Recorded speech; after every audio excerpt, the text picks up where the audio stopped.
from this parasite that bleeds Africa, that bleeds the world, that bleeds Afghanistan, that bleeds the people of Yemen who are dying by the thousands even as we have this discussion. This is the basis of a Brexit.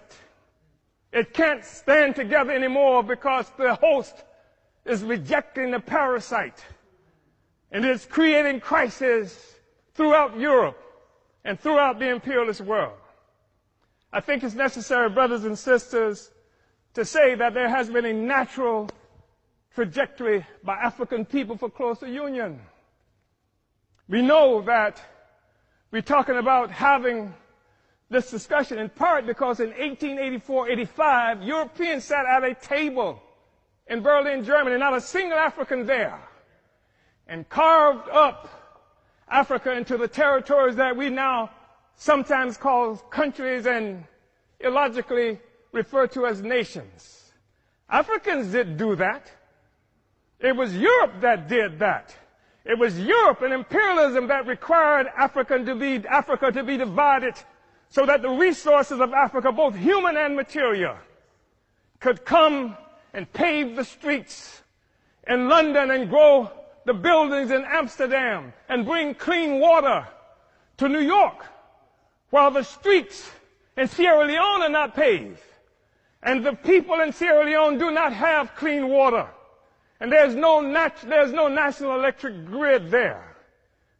It is necessary to keep Africa divided by European imperialism and by all the imperialism in order to continue to suck the resources from Africa so that cell phones could exist here, so that Steve Jobs and the others could achieve some great notoriety from the coltan that comes from Congo, where Leopold killed at least 12 to 15 million Africans in order to conquer and keep Africa in the condition it's in today.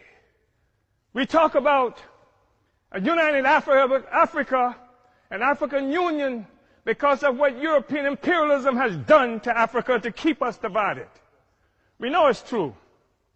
We saw 100 years or so ago, Marcus Garvey organized the Universal Negro Improvement Association and African Communities Leagues that stretched across the globe. More than 11 million African people everywhere were connected to this. Africa for Africans, at home and abroad. That was the cry. Not Africans for Nigerians that didn't even exist until the British created it in 1915. And Flora Shaw, the mistress who would become the wife of Frederick Lugard, came up with the name nigger area. Not this false national consciousness that has been imposed on Africans around the world. So that when the Portuguese found shrimp on West Africa and then named it for the Portuguese word for shrimp, Cameroon, it is not true that they are shrimp despite the fact that the people call themselves Cameroonians today. It is a false national consciousness.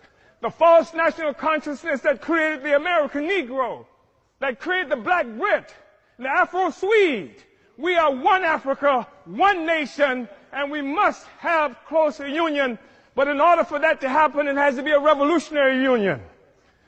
The Organization of African Union, created on May 25th, 1963 in Addis Ababa, Ethiopia, was part of an effort to circumvent efforts by Kwame Nkrumah to build a single union of African states.